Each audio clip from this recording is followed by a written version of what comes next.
जिस प्रकार शेर हिरण को मार डालता है, उसी प्रकार काल भी सुर, असुर, खगाधिप, जेते, जेते यानी जितने प्राणी हैं, किसी को नहीं छोड़ता काल। जितने प्राणी माने निगोद से लेकर जितने भी संसार में रहने वाले जीव हैं, पूरी चारों गतियों में, उन सबको काल दले मृत्यु नष्ट कर डालती है। अब सुर यानी देवलोग हैं, असुर यानी भुवनवासी में एक श्रेणी होती है असुर कुमारों की, वे, और खगाधिप, खगाधिप का अर्थ होता है विद्याधनों के राजा। इन सब को काल नष्ट कर डालता है। काल से कोई भी बचा नहीं है।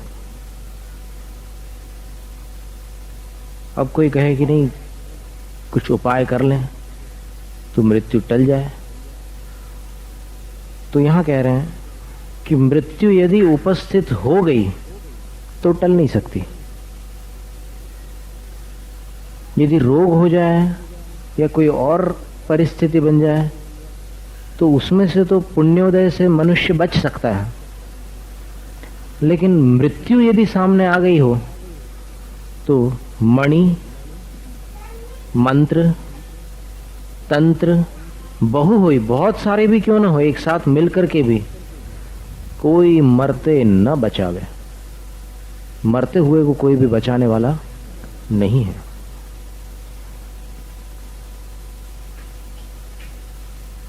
श्रीमद् राजचंद्र जी कहा करते थे कि सवेरे उठकर के 3 बातों का मन में विचार करो तो वैराग्य कायम रहता है, वैराग्य स्थिर रहता है। पहली बात यह है कि सिर पर मौत मंडरा रही है, पहली बात। तो जिसके सिर पर मौत मंडराती है वो पाप नहीं करता, वो पुण्य कमाने की सोचता है, तो तुरंत वो नमोकार मंत्र पढ़ेगा। जैसे ही उठते ही साथ आपने सोचा कि सिर पर मौत मंडरा रही, तो नमो हरिहंताणम, नमो सिद्धाणम, नमो आर्यम चालू हो जाएगा। तो पहली बात। फिर दूसरी बात यह है, वो गुजराती में उन्होंने कहा माथे मौत मंडराए छे, और फिर दूसरी पंक्ति में कहा है कि पग राखता ज पाप शुरू थई जाए छे। पग राखता माने बिस्तर के बाहर आपने पैर रखे नीचे और पाप प्रारंभ। और तीसरी बात उन्होंने कही, जोता जेर चढ़े छे। देखते ही साथ, यानी वो दृष्टि विष जिसको बोलते हैं ना, मन में पाप उत्पन्न हो जाता है किसी चीज को देख करके, किसी रूप को देख करके, तो वो जहर चढ़ जाता है। तो जब ये मनुष्य विचार करे कि सिर पर मौत मंडरा रही है, तो फिर वो पाप से सतर्क रहता है, सावधान रहता है। परिस्थिति पाप नहीं कराती, पाप मनस्थिति से होते हैं। एक ही परिस्थिति में एक व्यक्ति पुण्य कमाता है और दूसरा पाप। क्यों? मनस्थिति अलग है। रागी और वैरागी में यही फर्क है। जिस परिस्थिति में वैरागी कर्मों को नष्ट करता है, उसी परिस्थिति में रागी कर्मों का संग्रह करता है, पाप का संचय करता है, कर्म बंध बांधता है। तो आचार्य गुणभद्र स्वामी ने उत्तर पुराण ग्रंथ में लिखा है कि मन की इच्छाओं पर हमेशा नजर रखनी चाहिए, क्योंकि कभी कभी अपन थोड़ा सा ओवर कॉन्फिडेंस में चले जाते हैं, अपने आप को कुछ ज्यादा ही सही समझने लग जाते हैं। लेकिन सतर्क रहने की आवश्यकता विशेष है। क्या मालूम मन कहां कब किसको ले जाकर पटक दे। तो उसमें उन्होंने कहा है कि हे प्राणी, जब भी तेरे मन में पाप उत्पन्न हो, उसी समय अपने आप से एक प्रश्न पूछना। क्या कह रहे हैं आचार्य गुणभद्र स्वामी? कि हे प्राणी, जब भी तुझे पाप करने की इच्छा हो, तेरे मन में पाप उत्पन्न हो, अपने आप से पूछना कि यदि इस समय मृत्यु हो जाए तो कहां जाना पड़ेगा। बहुत बड़ी बात कही है। यानी इससे आप विकट से विकट स्थिति में अपने मन को संयत बना सकते हैं। इसी समय यदि मरण हो जाए तो कहां जाना पड़ेगा, बस अपने आप से, अपने मन से ही पूछना। अपना मन जब पाप की तरफ चला जाता है तो अपने मन से पूछना कि इसी समय यदि मृत्यु आ गई तो कहां जाऊंगा। बस ये एक प्रश्न अपने को पापों से बचा सकता है। आचार्य गुणभद्र स्वामी ने नेमिनाथ भगवान की कथा में कृष्ण जी के वर्णन के अंतर्गत ये चर्चा की है। तो मृत्यु के समय कोई बचा नहीं पाता, यद्यपि लोग बहुत प्रयास करते हैं। और कभी कभी लोग मृत्यु के पहले निराश हो जाते हैं, और कभी कभी मृत्यु आने पर भी आशा रखते हैं। दोनों गलती पर है। मृत्यु आने के पहले निराश हो जाना जीवन से, ये भी नेगेटिविटी है, नकारात्मकता है। और मृत्यु आने पर भी जीने की चाह न छोड़ना। देखो, जीवन लंबा बढ़ाने में कोई सार नहीं है। जीवन के दिन बढ़ाने से क्या उपलब्ध होगा। एक कहावत है अंग्रेजी में, don't try to add years to your life, try to add life to your years। मतलब ये हुआ कि अपने जीवन के साल मत बढ़ाओ। अपने को जितने साल मिले हैं उसमें जीवन बढ़ाओ। अपना जीवन बढ़ाओ का मतलब ये है कि उसमें जान भर दो। नहीं तो 100 साल मरे हुए के समान जीने में क्या सार है। 4 साल सही जी लो तो सार है, और 40 साल मृतक के समान जीने में कोई सार नहीं है। और नकारात्मक जो व्यक्ति होता है, जो हमेशा निराशाओं में और फिर उल्टे सीधे विचारों में अपना समय निकालता है, वो एक जीवन में एक बार नहीं मरता, कई बार मर चुकता है। जितनी बार उसने हार मानी है, हार मानना ही एक प्रकार की मौत है। जितनी बार वो विषय आशाओं के आगे परास्त हो जाता है, उतनी बार मरता है। तो मरने से कोई बचाने वाला नहीं है, लेकिन जब तक जिंदा है तब तक आत्मा के पास इतनी क्षमता है, जिसको भूलना नहीं, कि यह आत्मा अंतर मुहूर्त में वो कार्य कर सकती है कि जो कोई दूसरा पुरुषार्थ रहित मनुष्य जीवन भर नहीं कर सकता। इस विषय में पद्म पुराण में एक कथा आती है कि जब राम ने शत्रुघ्न से पूछा कि तुम क्या चाहते हो, क्योंकि भरत तो दीक्षा चाहते थे, सन्यास चाहते थे। राम लक्ष्मण तो दोनों व्यवस्थित थे, दोनों भाई साथ में संतुष्ट थे। शत्रुघ्न से पूछा कि तुम क्या चाहते हो, तो शत्रुघ्न बोलता है कि मुझे मथुरा चाहिए। तो राम कहते हैं कि मथुरा में रावण का जमाई राजा मधु राज्य करता है, और उसके पूर्व संबंधी असुर कुमारों के इंद्र चमरेंद्र ने उसको एक शूल रत्न दे रखा है। सहस्रांतक शूल उसका नाम है। यानी युद्ध में अगर उस रत्न को ऐसे छोड़ दिया जाए प्रहार करके, तो फिर हजारों को नष्ट करके ही वो प्रहारकर्ता के हाथ में लौटता है। इसलिए क्यों व्यर्थ में तुम मथुरा के आग्रह मथुरा का आग्रह करते हो। लेकिन शत्रुघ्न मानता नहीं कि मुझे अगर आप देना चाहो तो मथुरा दो, वरना मुझे कुछ नहीं चाहिए। बाद में फिर दिव्य ज्ञानी के उपदेश में जब ये शंका उठाते हैं कि शत्रुघ्न ने मथुरा का हठ क्यों पकड़ा, तब फिर बोलते हैं कि इसका पूर्व जन्म का वहां से नाता है, संबंध है। और शत्रुघ्न जब पूरी सेना लेकर के मथुरा की तरफ जाने लगता है, तब राम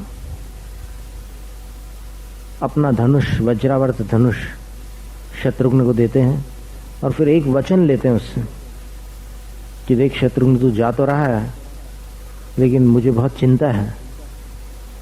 शत्रुघ्न फिर श्री राम के हाथ पकड़ करके बोलता है कि भैया, मैं आपका भाई हूं, यही पर्याप्त है विजय के लिए, फिर आप चिंतित क्यों होते हो। तब राम कहते हैं कि शत्रु बलवान है इसलिए चिंता होती है। तो मुझे एक वचन दे कि जब मधु के पास शूल रत्न हो, क्योंकि वो देवताधिष्ठित अस्त्र है, तब तो उसके ऊपर चढ़ाई मत करना। शत्रुघ्न कहता है कि ठीक है भैया, आपके आग्रह से मैं ये वचन देता हूं, और चला जाता है। और जब वहां मथुरा पहुंचता है तो फिर देखता है कि राजा विषय कषायों में लीन है, उसको कोई राजकाज की परवाह नहीं है, मंत्रियों के भरोसे सब चल रहा है। वो बगीचे में अपनी रानी के साथ बैठा हुआ है। तब फिर शत्रुघ्न को लगा कि भैया को जो मैंने वचन दिया था उसकी यहाँ पर पूर्ति होगी, और उसने तुरंत वहां पर मथुरा की जो आयुधशाला थी, जहां पर सारे हथियार रहते थे, जहां पर शूल रत्न भी था, उस आयुधशाला को अपने वश में कर लिया और उसके बाद फिर मथुरा पर चढ़ाई कर दी। अब पूरे हथियार रुके हुए हैं और सेना के पास जो कुछ भी है वो आकर के अपने हिसाब से लड़ाई कर रही है। राजा मधु को जब समाचार मिले तो फिर राजा मधु ने सोचा कि कौन मूर्ख यमराज के मुख में प्रवेश करने चला आया है, और फिर वो हाथी पर सवार होकर उसके पास जो अस्त्र उस समय उपलब्ध थे उससे युद्ध करता है। और युद्ध करते करते बहुत समय व्यतीत हो जाता है। कोई किसी से कम नहीं था, शत्रुघ्न भी बलवान थे और राजा मधु भी। भयंकर युद्ध होता है, लेकिन अंत में शत्रुघ्न भारी पड़ जाता है। और भारी ऐसा पड़ता है कि राजा मधु को उस समय जीवन में पहली बार ऐसा लगा कि कोई मेरी बराबरी का योद्धा मेरे साथ युद्ध कर रहा है, और आज मृत्यु मेरे सिर पर मंडरा रही है। जब राजा मधु को यह अनुभूति हुई कि मृत्यु सिर पर है, तब फिर उसको लगा, उसने अपने मनुष्य पर्याय का विचार किया कि मेरा इतना लंबा मनुष्य जीवन,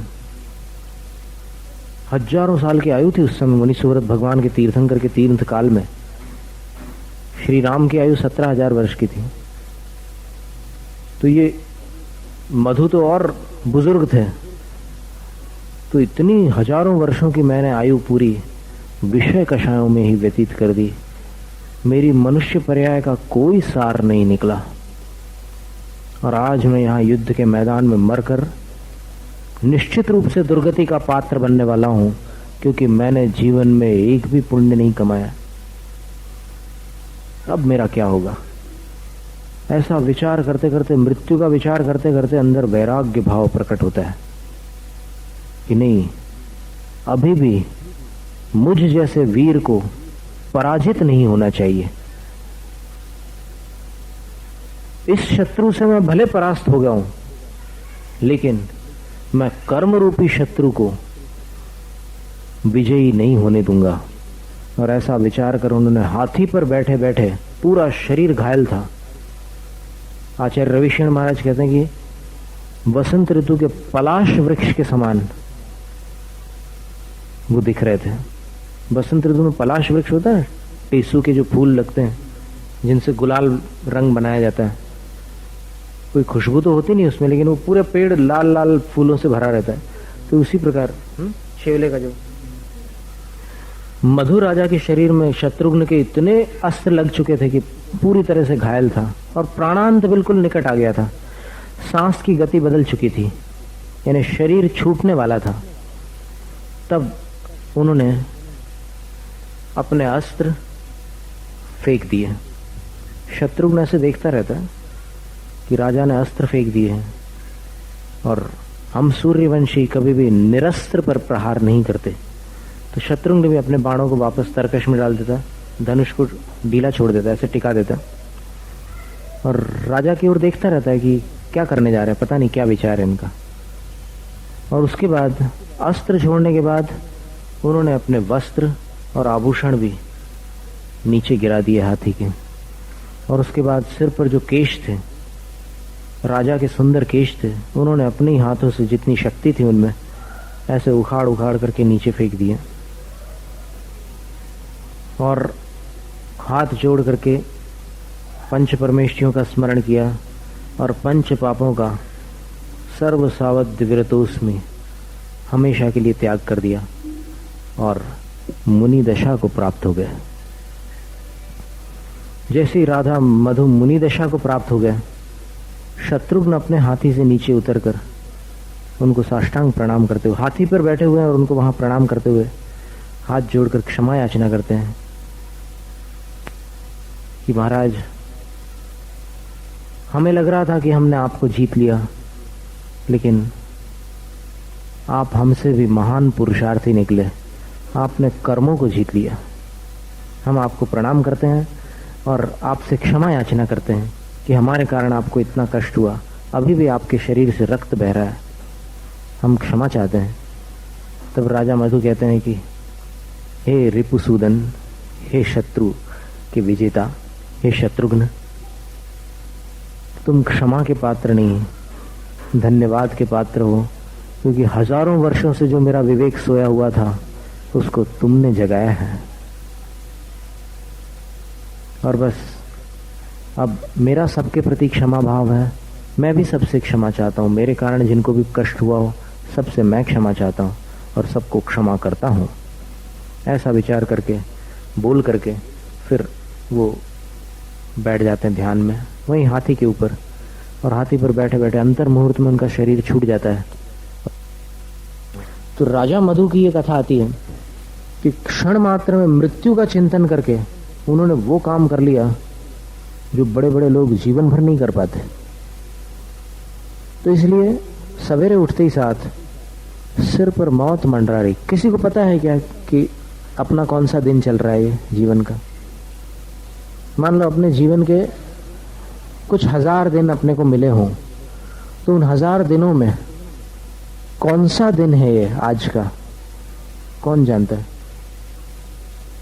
और नहीं जानता तो फिर ऐसा विचार करने में क्या परेशानी है कि सिर पर मौत मंडराती है, और सिर पर जिसके मौत मंडराती है वो भले पापी हो, लेकिन जब विचार करेगा कि सिर पर मौत मंडरा रही है तो उस समय पाप छोड़ देगा। तो पाप छोड़ने का ये बहुत सुंदर उपाय है। और मृत्यु जब सन्मुख आ जाती है तब उसको कोई टाल नहीं सकता। ज्ञानार्णव ग्रंथ में बड़े सुंदर श्लोक लिखे हुए हैं, कार्तिकेय अनुप्रेक्षा में बहुत सुंदर बातें लिखी हुई है। आउ खैण मरणम आउं दाऊं न सक्कदे कोवी, तम्मा देविंदो विय मरणाओं न रख दे कोवी। आयु नष्ट होने पर मृत्यु होती है, और संसार में कोई भी किसी को आयु नहीं दे सकता। आयु का दान करने वाला संसार में कोई नहीं है। इसलिए देवों का इंद्र भी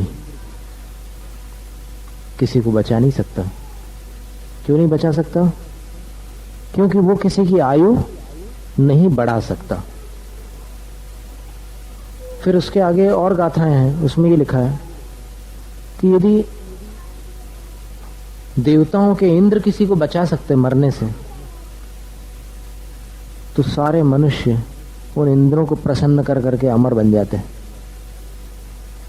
और यदि इंद्र बचाने में समर्थ होता तो वो खुद भी नहीं मरता। इंद्र का मरण होता है कि नहीं? होता है। संसार में 4 गति में कोई ऐसा जीव नहीं है जिसका मरण न होता हो।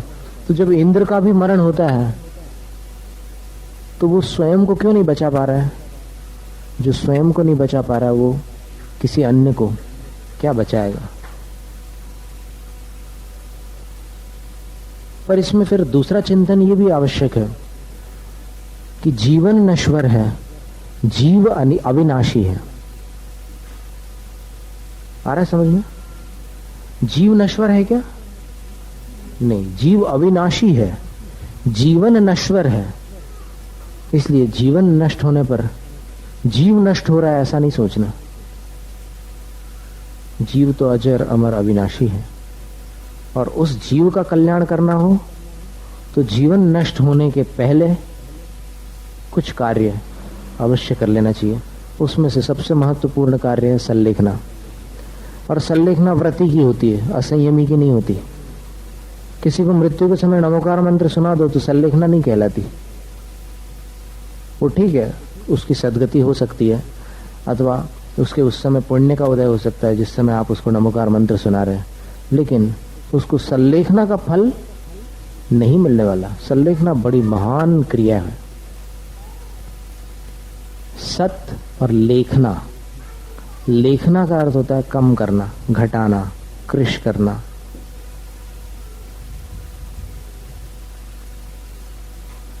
जैसे पेंसिल होती है, उसको छीलते हैं ना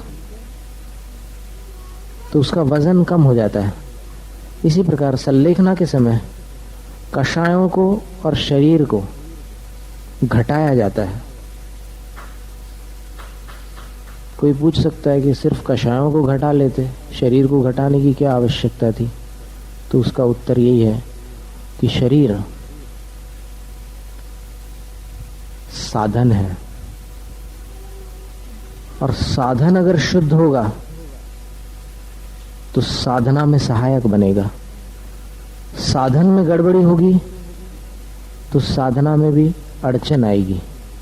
जैसे आपको यहां से तारंगा जाना है और जाने का साधन व्यवस्थित हो तो आप एक निश्चित समय में बिना किसी रुकावट के तारंगा पहुंच जाते हैं।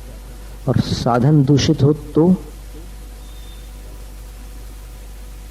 आपके विचार, आपके टिफिन और आपके और भी जितने साथ में जो हैं संगी साथी, वो सब कुछ भी नहीं कर सकते। इसलिए साधन को ठीक करने के लिए शरीर को भी कृश किया जाता है, क्योंकि शरीर जितना भारी होता है उतना संलेखना में और ध्यान सामायिक में बाधक होता है।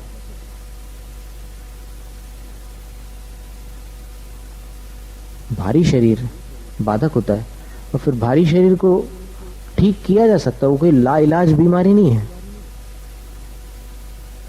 और होलिस्टिक मेडिसिन में तो बोलते हैं कि इसका मन से भी संबंध है। शरीर दो कारणों से, दो प्रकार की मानसिकता से शरीर भारी होता है। एक असुरक्षा, जो मन में हमेशा अपने आप को असुरक्षित महसूस करता है तो उसका शरीर भी भारी हो सकता है। और दूसरी मानसिकता उसमें ही बताई कि जो हमेशा अपने आप से शिकायत करते रहता है, जिसको हमेशा अपने से शिकायत रहती है, मैं ठीक नहीं हूं, मैं ऐसा हूं, वैसा हूं, ऐसा वैसा, तो अपने से जो नफरत होती है, self hatred is the root cause of obesity. Louise Hay ने लिखा है कि अपने से घृणा करने पर भी शरीर बेडौल हो जाता है, मोटा हो जाता है, भारी हो जाता है। तो अगर इस मानसिकता को आप बदल लें, अपने आप को स्वीकार कर ले कि नहीं, मैं जो हूं, मुझे अपने से नफरत नहीं करना, तो फिर स्वास्थ्य बहुत जल्दी सुधरने लग जाता है, शरीर नॉर्मल होने लग जाता है। संलेखना के समय और ध्यान सामायिक के समय अगर शरीर सुडौल हो, व्यवस्थित हो, तो बहुत सहायक होता है। इसीलिए संलेखना के समय काय संलेखना, शरीर को भी घटाने का एक क्रम किया जाता है। वो क्रम सिर्फ शरीर को घटाने का क्रम है, मरने के लिए भोजन नहीं छोड़ रहे हैं, ये याद रखना। जो उपवास कर रहे हैं ना संलेखना में, तो वो आजीवन उपवास तो करते नहीं है। पहली बात, जिस दिन सल्लेखना धारण कर ली उसी दिन से आजीवन उपवास, ऐसा नहीं। और ऐसा भी जैन शास्त्रों में कहीं वर्णन नहीं है कि कोई साधु संकल्प कर ले कि जब तक केवल ज्ञान नहीं होगा तब तक आहार जल का त्याग। शरीर का भी त्याग हो जाएगा, लेकिन वो घातिया कर्म नष्ट होने वाले नहीं है, क्योंकि उसकी जो प्रक्रिया है वो ऐसे जोश में नहीं होती। जोश और होश दोनों साथ में चाहिए।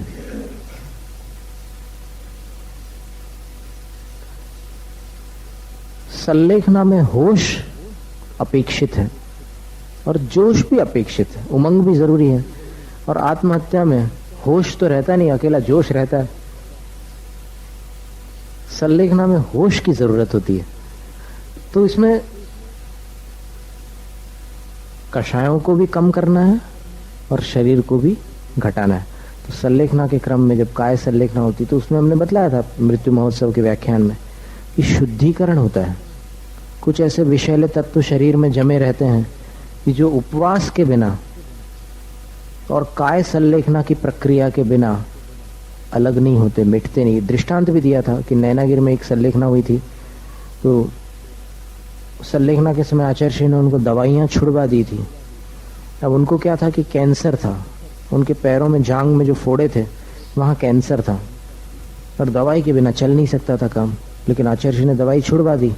तो कुछ लोगों को लगा कि साधु लोग तो त्याग ही त्याग की बात करते हैं और फिर किसकी क्या तकलीफ है उस पर ध्यान नहीं देते, पर वैसा नहीं था। आचार्य श्री ने बहुत विवेक से विचार करके ये कार्य किया था।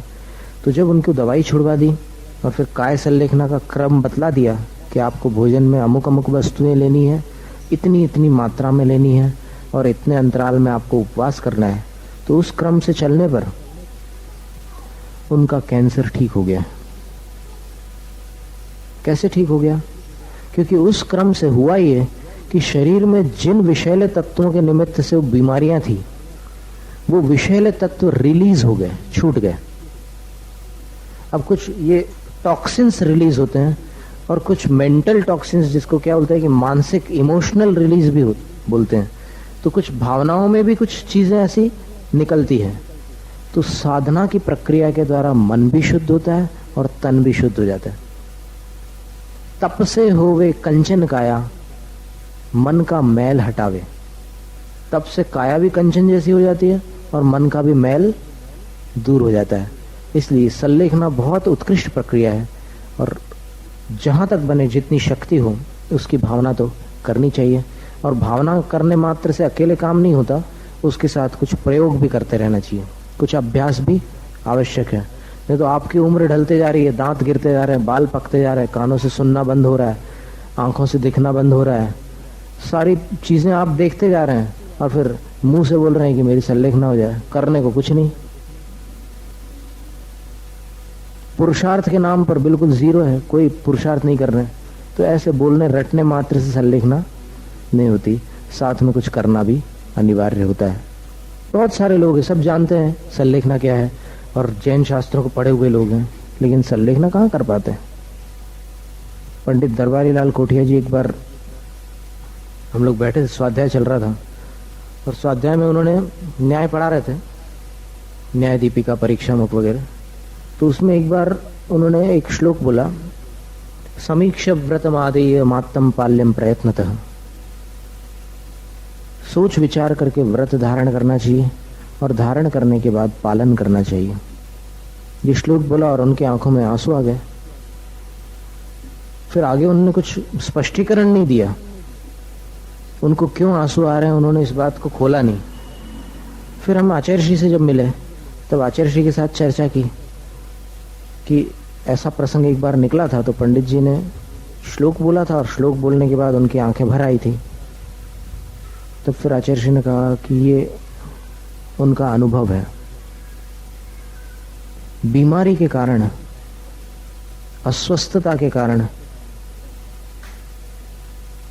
उन्होंने जो व्रत धारण किए थे पंडित जी ने, वो उनको पालने में असमर्थ हो गए थे, इसलिए उनको आंसू आ रहे हैं। और देखिए वो आंसू उनके लिए कितने कल्याणकारी सिद्ध हुए अंत में। क्यों? व्रत धारण करने के बाद पालन तो कर नहीं पाए, लेकिन अंदर वो वेदना थी। और जिसके अंदर अपने दोषों के प्रति वेदना होती है वो एक न एक दिन उन दोषों से मुक्त होता है। और जो उन दोषों को, माने अपने दोषों को जो क्षमा कर देता है और सोचता है कि नहीं पंचम काल है, ये सब चीजें तो चलती रहती है, मैं नहीं छोड़ सकता, वो अपने आप को डुबा लेता है। तो उनके अंदर ये वेदना थी, उस समय उनकी आंखों से आंसू निकले थे। अब बहुत वृद्ध हो गए, पूरी झुर्रियां आ गई, आंखें भी ऐसे झुक गई, लेकिन अंत में उनके अंदर कैसी अंतः प्रेरणा जागी कि उन्होंने कहा कि अब मृत्यु का समय निकट है, तो मुझे घर में नहीं मरना। बोले